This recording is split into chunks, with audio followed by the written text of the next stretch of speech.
There's a very famous quote by F1 driver Sebastian Vettel, where he says, "Even if you're not a Ferrari fan, you're a Ferrari fan." I've had the privilege of driving the M4 GT3 at this track previously, and now going into this weekend, I get to drive the 296 GT3, and I'm very curious to see how they're going to handle differently because, you know, before when this year obviously I'm driving both of them, and just getting to see how different these two cars are has been very interesting for me. And so coming into this weekend, being at the same track, finally I feel like I can get a better feel of the exact differences between these two cars because now we are at the same track and in the GT3 class. So we'll see how that goes. I was very apprehensive in driving a Ferrari this year, specifically because I have no experience in the car, like in the racing world at least. Like, I've driven BMWs for 7 years now, and I'm very comfortable in the car. I know how a front engine car is supposed to handle. I have no idea how a mid-engine race car is supposed to handle. So, I mean, yeah, it was very challenging, and the learning curve was steep this year, but I think I'd like to say I did it. Two amazing cars. Ferrari's a little bit different. You have a rear engine car. BMW, you got a front engine car. Setups are completely different. Differentials are completely different. And the great thing about Sam is she has a big circle of people always helping her with her confidence. You have Neil, you have Nick Janssen, you have Jon Miller also helping her constantly. And they kind of get her ready for the next event, whether it be in a Ferrari or a BMW. Without that helping hand from most people, it would be extremely difficult to the point where they would kind of stop. Because you have the Ferrari that has a clutch pedal, BMW doesn't have a clutch pedal. Even that will kind of get into your head. So there's a lot of differences in the cars, and once you get out of the car, normally people will see a big lack in speed, in lap times, confidence. Samantha's been pretty good this year at adjusting back to the BMW or adjusting back to the Ferrari. So all in all, I mean, her big circle is what really helped her the most, and doing debriefs with her engineer, telling him what she needs to be more comfortable in the car, to her speed gaining massively compared to the years before. Sam was a completely different driver before. Now she understands mainly what a car can and cannot do. She's pushing the car to its limits. So she feels the car much better than before. Chassis dynamics, she's understanding that more and more and more. And that's why she did so well this year, really. Here at Circuit Barcelona-Catalonia, a very famous racetrack, also an F1 track. We've been here many times. We've raced here with both the M4 GT4 and the M4 GT3. We did secure one win, but if you remember, we were very unlucky last year, and we were leading the race, the 24-hour, in the GT3, and we won the 12-hour race. But like literally right after the 12-hour mark, we had a technical issue and we had to retire, which was devastating. But we are back here this weekend in a Ferrari 296 GT3, final race of the season of the Endurance Cup, so our hopes are high. I mean, we've had podiums and, you know, we've been looking for that win, and this is the track I have the most experience on for this whole season, so I feel very confident going into the weekend. In the BMW, you were pretty free to go anywhere on track in the sense of, like, when you're passing slower traffic, you go offline and you go back online. It doesn't have an effect on your grip. But as I've struggled throughout the season with this issue, there's like at least 50 cars on track at once during the GT World Challenge Europe weekends. That means that there's a lot of rubber marbles that come off the tires, and it accumulates offline quite a lot. So if you stray literally like half a car width off of the line, then it just starts packing onto your Pirelli tires, and it's really, really difficult to get this rubber off of the tire because, especially in the Ferrari, it's not as heavy in the front as the BMW is, so you really, really like have to scrub it as soon as you feel that little bit of rubber on your tire. And this is something I'd never experienced before because In the BMW, we're quite heavy, we understeer a little bit more, and it's quite easy to shed that extra rubber on the tire. But in the Ferrari, it's lighter and much more difficult. So what that does, essentially, is it makes the car feel incredibly unstable. And I know this weekend that we're gonna have that same issue. Like, there's gonna be so many cars on track, and we have to be precise. We have to be as precise as possible. Previously, when we came to this track, we ran the chicane. We do not have the chicane here this weekend. It is now converted into a very fast right-hander into the final corner, which is also a right-hander. So I've never driven this configuration before. I'm sure that I'm gonna have to lean on the downforce of the 296 more than I do in the BMW, and it might be a little bit terrifying, but we'll see how it goes. We have a new co-driver. His name is Lorcan Hannafin.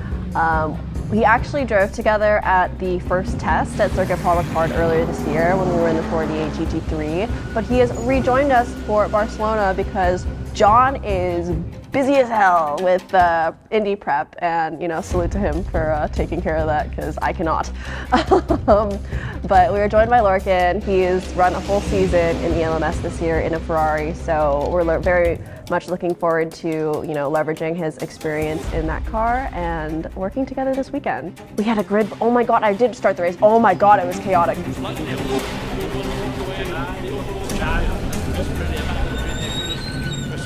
Where did we qualified first.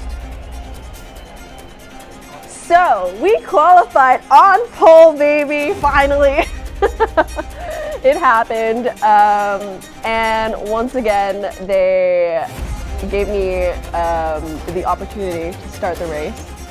After Nürburgring, I mean, it went pretty well, so we're gonna keep that momentum going. I'm gonna start the race, and then I think it's Isaac hopping in second and Lorcan finishing. So I remember walking to the grid, and there's all the grid girls, but I got a grid boy. Finally, the first time in my career, I've finally been validated. Went up there, got ready, got into the zone. And so the first corner is like very hard braking right into an immediate like sweeping left. And I just remember it being absolute chaos. Just being in the action of it all, oh my gosh, it was, I feel like I held my breath for a good half of the lap, just being so close to everybody. I felt like I was very much in control of the car. Sometimes there are days where you feel like the car is driving you, but that's when you win. When you win, it's like most of the time it's like, because of the flawless performance, like nothing went wrong, and it feels almost boring because there's no drama, but that's how you win. It's the consistency, it's the, not perfection, but everything runs smoothly. Like there's no errors, it just felt like everything was clicking. Everything was fine. There was no drama. We were having a chill day. And sometimes it's those days where, you know that something good is going to happen, because it's not that it's like a perfect day, but there's nothing going wrong, if that makes sense. Just kept going with some consistent laps, and handed the car off to Isaac.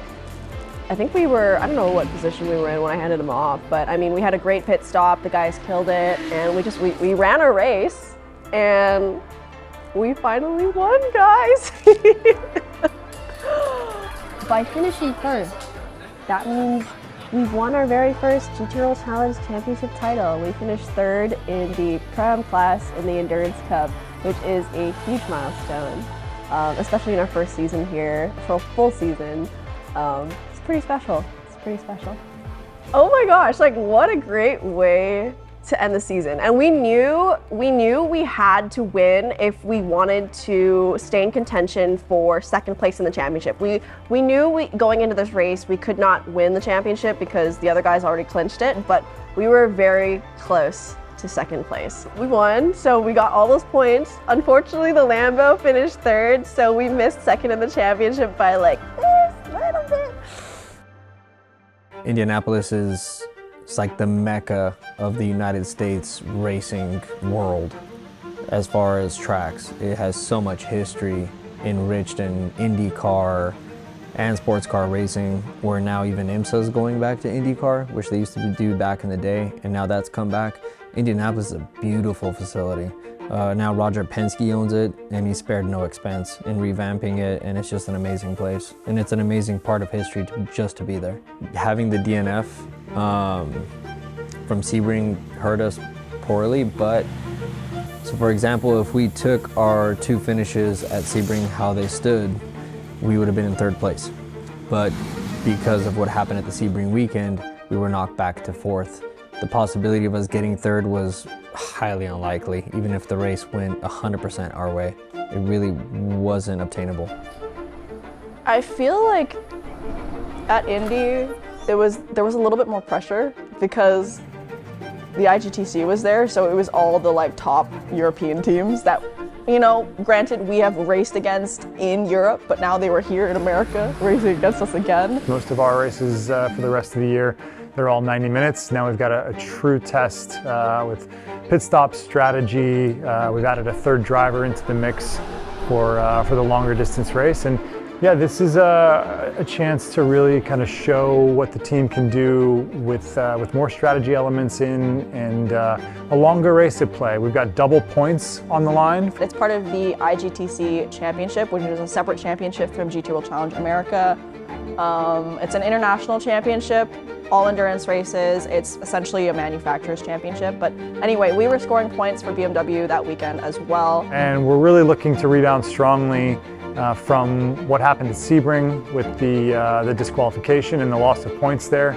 You know, had we come out of that on top and had our appeal been accepted, we would still be absolutely in the hunt for the championship win. We were really close to not even being in the top 3. So we knew we had to go into the weekend with a lot of motivation, high hopes. Coming off of Superpole, I think we were top 10, obviously. The qualifying actually went quite well. It was a combined qualifying, so all 3 of us qualified, and we definitely had the pace to be, we definitely had the pace. But I started the race, and you kind of go into it with a different mentality because you know it's an 8-hour race. Like, you can't win the race in the first corner, so you have to be, you know, aggressive but not take any crazy risks. So to me, it was just like same old start. Wasn't too chaotic. Just ran my laps. Jake hopped in after me, and you know, rinse and repeat essentially.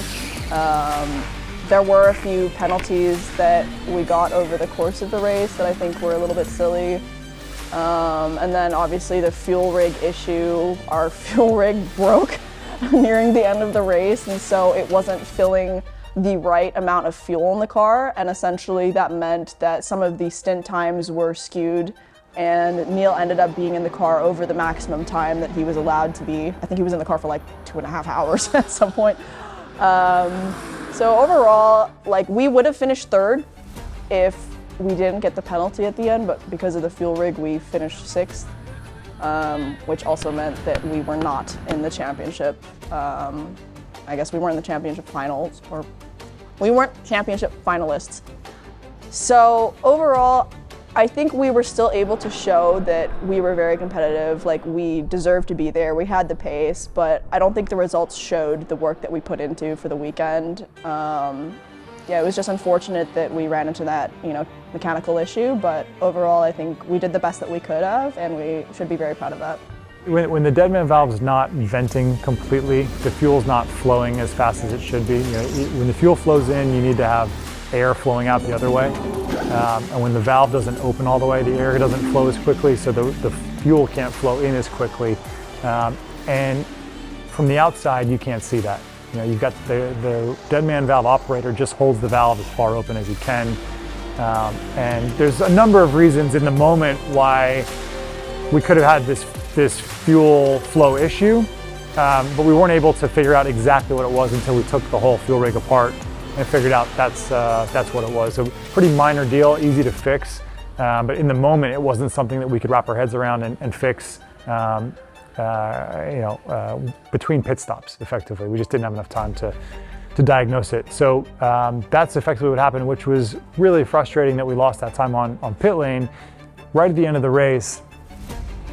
Because of that fuel flow issue, one of our pit stops had to happen about 5 minutes before we intended it to happen, which meant that we needed to catch a yellow flag in order to get back on strategy. And if we didn't catch a yellow flag, then right at the end of the race, we were going to be about 2 minutes over our maximum drive time for Neil at the finish of the race, which meant that we either had to come in and take a pit stop and do the pit stop for, another 2-minute stop, effectively, to fill the car, or we just finish the race on track and take the penalty for going over the drive time limit afterwards. And ultimately, that's what we decided to do.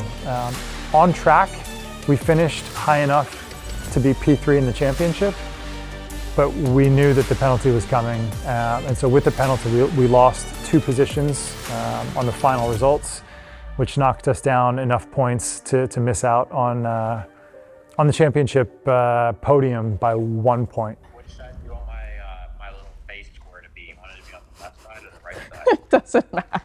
I'm actually matching the Porsche. I'm matching. Do you see this? Hello. Give me one word that describes our season. I guess the second half of the season.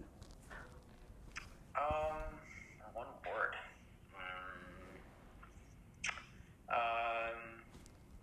Powerful. One word that describes the year.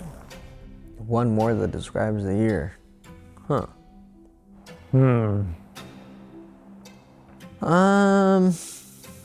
I'll say one word that describes it is fulfilling, because it wasn't easy, it wasn't all good, it wasn't all bad, but the times that were good were extremely fulfilling at the end of it, to look back and look at what was accomplished from where we started.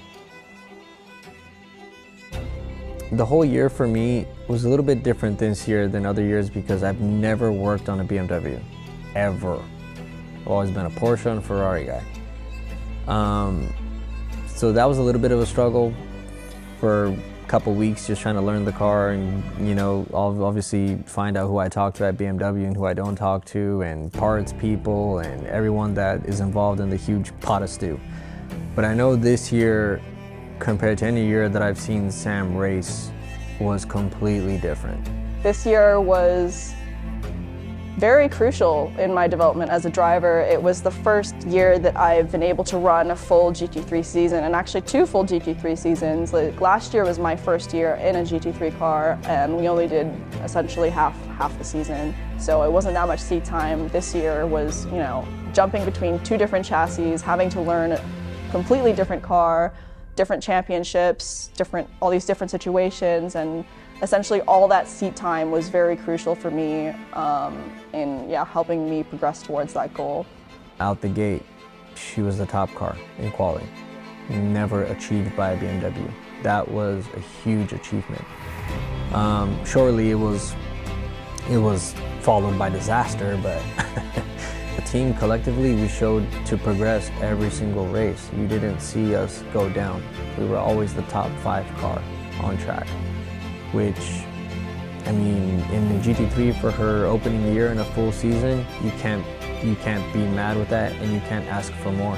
And her own personal performances in the car, working with factory drivers and high-level engineers, and being up against some really strong competition in the championship, who push every weekend, who, some of these guys have bigger budgets than us, some of these guys have more experience than her, some of the teams are more experienced than us as a team. I think going up against those guys and girls and showing that we can compete. And it was an amazing year. To be honest, it was an amazing year. It was filled with a lot of highs, a lot of lows, a lot of arguing, a lot of fighting, to a lot of happiness, to some guys, a lot of drinking.